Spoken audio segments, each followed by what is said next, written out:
यात्रा के लिए इस बार तीर्थयात्रियों के पंजीकरण का रिकॉर्ड टूट रहा है। इस 7 दिन में पंजीकरण की संख्या 12.48 लाख पहुंच गई है, जबकि पिछले साल एक सप्ताह में लगभग 4 लाख यात्रियों ने पंजीकरण किया था।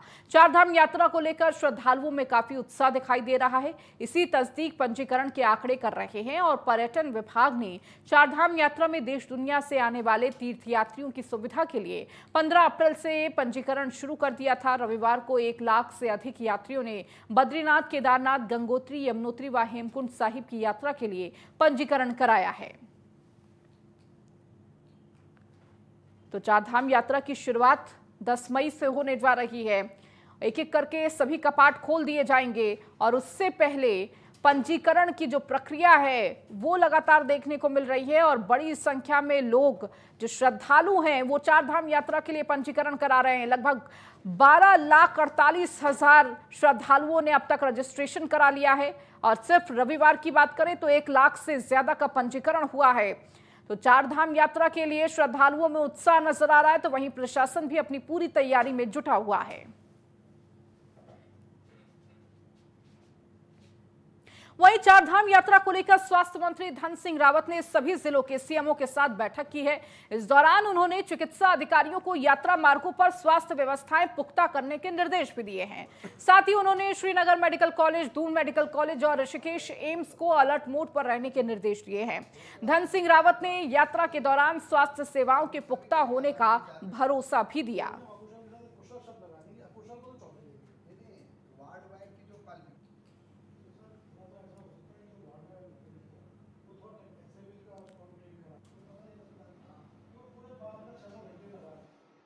देखिए, सबसे पहले तो मैं चुनाव आयोग का धन्यवाद देना चाहता हूं कि मैंने चुनाव आयोग से परमिशन ली थी कि हमारे यहाँ चारधाम यात्रा बहुत जल्दी शुरू होने वाली है और हमको चारधाम यात्रा के तहत विभागीय समीक्षा बैठक करनी है, क्योंकि लाखों तीर्थयात्री हमारे प्रदेश में आते हैं।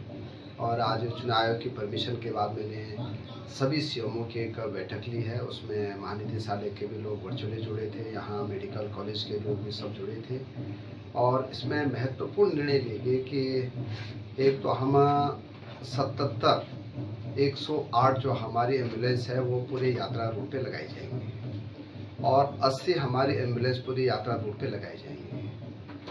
लगभग 26 एमआरपी हम पूरे यात्रा रूट पे बना रहे हैं और 45 से ज़्यादा जगह जो है यात्रियों की स्क्रीनिंग के लिए वहाँ पे व्यवस्था बनाई जाएगी। जो भी यात्री आएगा उसको पहले स्क्रीनिंग कराया जाएगा और तब उसको चारधाम यात्रा के लिए भेजा जाएगा। और इस बार हम यात्री अगर कोई भी बीमार होता है तो हमारी एम्बुलेंस 15 मिनट पर वहाँ पे पहुँच जाएगी, इसलिए रिस्पॉन्स टाइम इस बार 15 मिनट का रखा है। चारधाम यात्रा की तैयारियों के मद्देनजर मुख्य सचिव राधा रतूड़ी भी पर्यटन विभाग के अफसरों संग केदारनाथ पहुंची। जिलाधिकारी सौरभ गहरवार और बद्री केदार मंदिर समिति के सीईओ योगेंद्र सिंह ने उनका स्वागत किया, जिसके बाद राधा रतूड़ी ने धाम में पुनर्निर्माण कार्यों की समीक्षा की और अफसरों को तय वक्त पर काम पूरा करवाने के निर्देश दिए हैं। साथ ही उन्होंने यात्रा के मद्देनजर सभी व्यवस्थाएं चाक चौबंद रखने के निर्देश भी दिए हैं।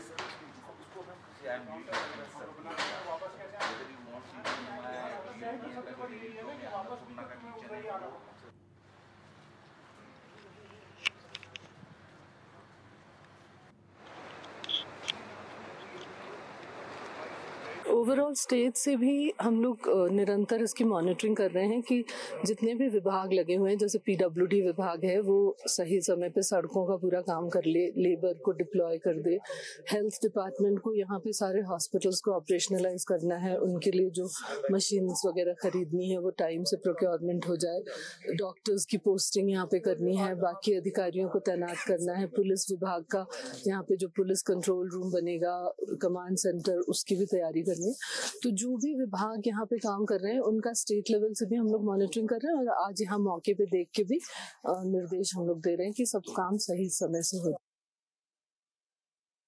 जोशीमठ स्थित क्वारी पास पांगरचूला ट्रैक पर्यटकों से गुलजार बना हुआ है। देश भर में पर्यटक यहां की खूबसूरत वादियों का दीदार करने पहुंचे हुए हैं। जहां इन दिनों क्वारी पास में 2 फीट तक बर्फ जमी हुई है, वहीं पंगरचूला में 4 से 5 फीट तक बर्फ जमी हुई है। पर्यटक बर्फ का लुत्फ उठाते नजर आ रहे हैं। ये तस्वीरें भी आपको दिखा रहे हैं, जहां पर बड़ी संख्या में पर्यटक इस वक्त पहुंचे हुए हैं। कैंपेन के साथ साथ बर्फ 2 फीट तक जमी हुई है, जिसका लुत्फ लेते हुए पर्यटक नजर आ रहे हैं।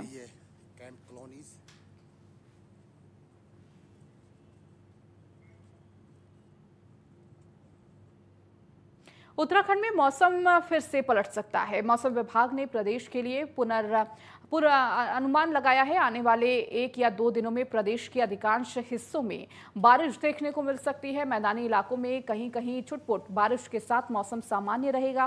23 और 24 फरवरी को पहाड़ी जिले में उत्तरकाशी, चमोली, पिथौरागढ़, रुद्रप्रयाग, बागेश्वर क्षेत्रों में हल्की बारिश की संभावना है। हालांकि मैदानी इलाकों में मौसम सामान्य बना रहेगा। 27 अप्रैल से एक बार फिर पश्चिमी विक्षोभ सक्रिय होने के आसार नजर आ रहे हैं, जिसके चलते कई हिस्सों में बारिश देखने को मिल सकती है।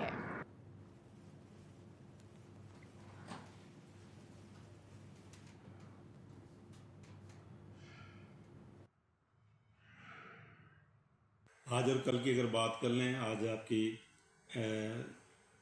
22 तारीख है और कल 23 है, तो एक पश्चिमी विक्षोभ है, फीबल है, तो उसका जो थोड़ा बहुत असर है अंदर के हमारे डिस्ट्रिक्ट से, उत्तराखंड के उत्तरकाशी, चमोली, पिथौरागढ़, रुद्रप्रयाग, बागेश्वर है, तो इनमें हल्की एक्टिविटी जो है आज और कल अगर मैं कहूँ तो आइसोलेटेड टाइप जो है वो मिलेगी। तो बहुत ज़्यादा नहीं है कुछ, और छुटपुट आप कह सकते हैं जो देहरादून के हिल्स है या टेहरी की जो हिल्स है उनमें थोड़े बहुत जो है activity isolated type very light वो रह सकती है आज और कल में।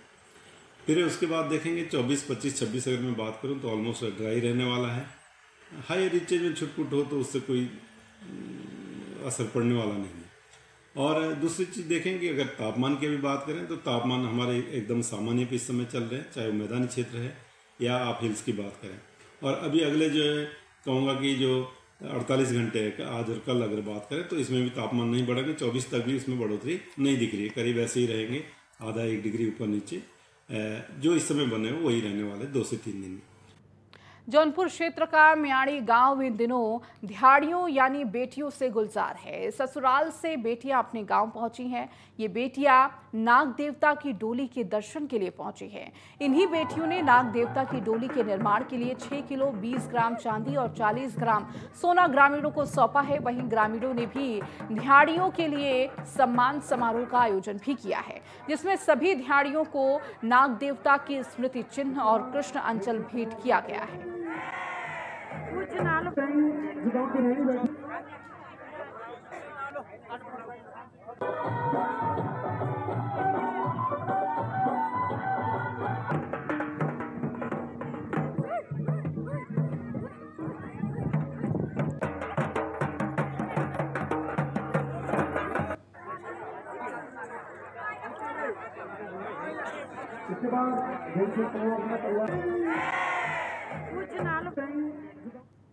बागेश्वर जिला अस्पताल में तैनात डॉक्टरों ने सीएमएस के खिलाफ मोर्चा खोल दिया है। डॉक्टरों ने अपने कैबिन को छोड़कर इमरजेंसी कक्ष को अस्थायी ओपीडी बना दिया है। इमरजेंसी कक्ष में आने वाले मरीजों को डॉक्टर देख रहे हैं। बीते शनिवार से ही डॉक्टर सीएमएस के खिलाफ लामबंद हैं, जबकि मामले में जांच के लिए जांच समिति गठित की गई है। वहीं डॉक्टरों का कहना है कि जब तक सीएमएस को सीएमओ कार्यालय में अटैच नहीं किया जाता है तब तक उनका ओपीडी का बहिष्कार रहेगा।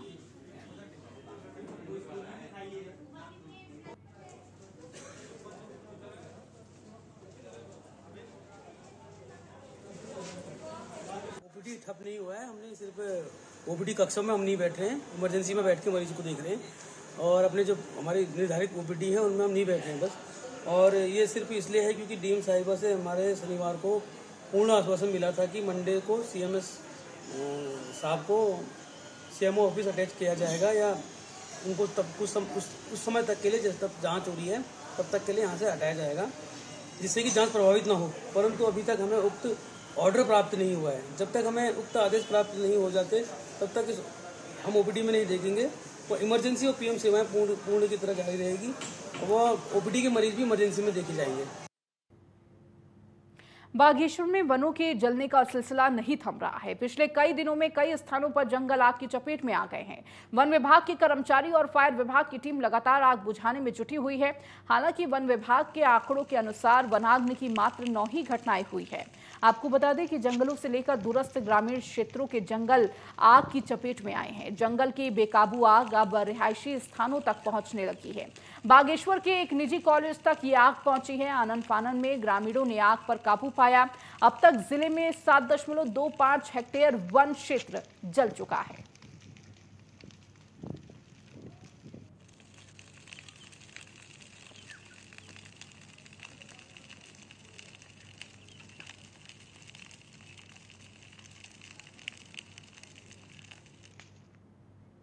जैसे जैसे अब गर्मी बढ़ने लगी है, रामनगर के जिम कॉर्बेट पार्क से सटे ग्रामीण क्षेत्रों में सांपों का निकलना शुरू हो गया है। ग्रामीण क्षेत्रों में अगर किसी के घर सांप निकल आता है तो ग्रामीण उसे मारते नहीं बल्कि तुरंत सेव द स्नेक सोसाइटी के सदस्यों को सूचना देते हैं, जो मौके पर पहुंचकर सांपों को रेस्क्यू कर वन विभाग की मदद से जंगल में आजाद कर देते हैं। आपको एक रिपोर्ट दिखाएंगे।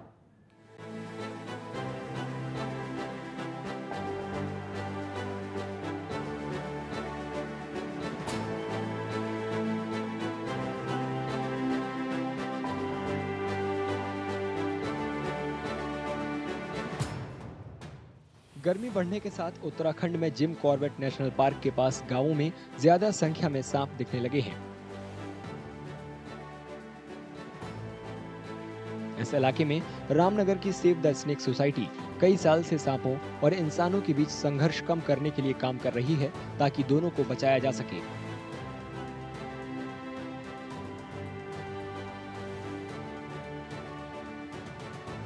गर्मी बढ़ने के बाद से सोसाइटी ने नेशनल पार्क के आसपास के गांवों से 15 से ज्यादा जहरीले कोबरा सांपों को बचाया है। उन्हें वन विभाग की मदद से जंगल में छोड़ दिया गया है।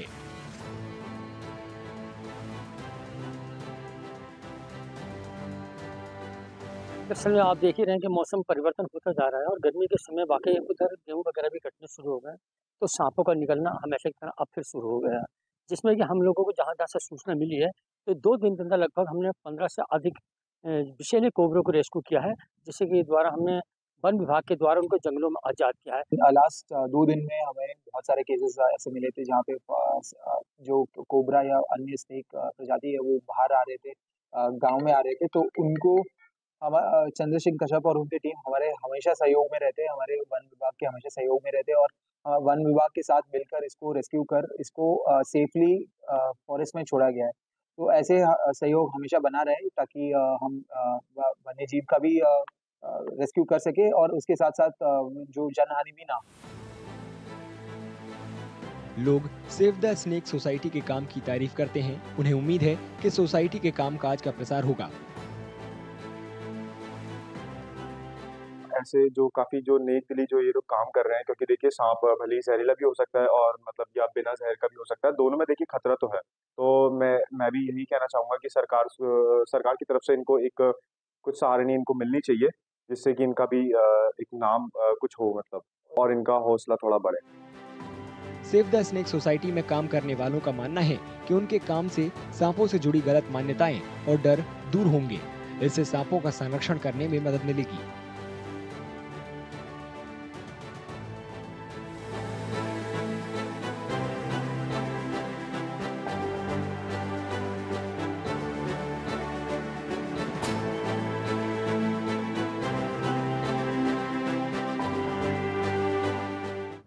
इस बीच रुकेंगे एक छोटे से ब्रेक के लिए।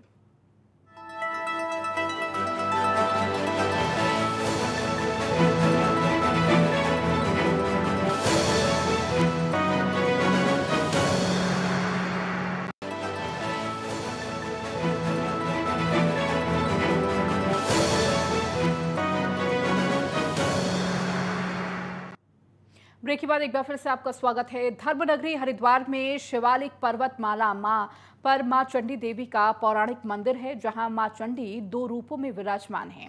एक रूप मां का रौद्र रूप में है, जो खम्भ के रूप में है, और दूसरा मंगला चंडी मूर्ति रूप में विराजमान है। चंडी मंदिर में सोमवार को चंडी चौदस पर भक्तों की भारी संख्या देखने को मिली। चंडी देवी मंदिर ऐसा मंदिर है जहां मां चंडी खम्भ के रूप में स्वयं प्रकट हुई थी। हिमालय की सबसे दक्षिणी पर्वत श्रृंखला शिवालिक पहाड़ियों की पूर्वी शिखर में नील पर्वत के ऊपर स्थित है। नवरात्रों के बाद चंडी चौदस पर देश के कोने कोने से माता के भक्त अपनी मनोकामना लेकर यहां पहुंचते हैं। मंदिर के पुजारी आचार्य पंकज रतूड़ी का कहना है कि राक्षसों ने देवता इंद्र के राज्य पर कब्जा कर लिया था। तब देवताओं की प्रार्थना के बाद माता पार्वती ने चंडी के रूप को धारण किया और राक्षसों के सामने प्रकट हुई। पौराणिक मान्यताओं के अनुसार इसी स्थान पर माता खंबे के रूप में प्रकट हुई थी। नवरात्रों के बाद चंडी चौदस का विशेष महत्व होता है और मां चंडी देवी के दरबार में पूरे साल ही भक्तों का तांता लगा रहता है। लेकिन नवरात्रि से लेकर चंडी चौदस तक यहां पर विशेष पूजा का आयोजन किया जाता है। जो भी श्रद्धालु के द्वारा यहां सच्चे मन से जो मनोकामना की जाती है वो पूरी होती है।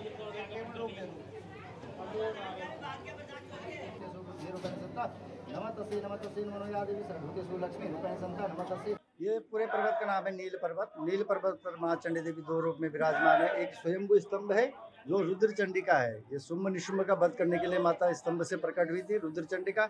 और जयंती मंगला काली भद्रकाली कपालिनी दुर्गा क्षमां शिवा धात्री स्वाहा सुधा नमस्ते।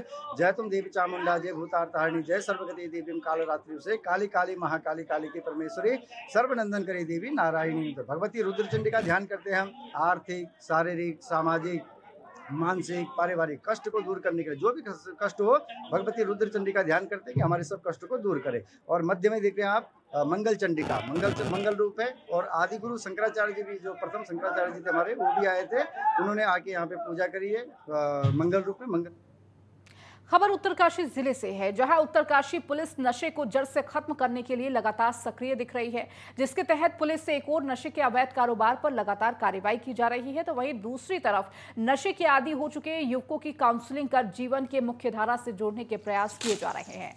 मुहिम उदयन के क्रम में पुलिस उपाध्यक्ष बड़कोट कल पुरोला में उत्तरकाशी पुलिस और प्रशासन की टीम द्वारा नशे की जड़ पर प्रहार करते हुए प्रतिबंधित अवैध नशे की खेती पर कार्रवाई की है।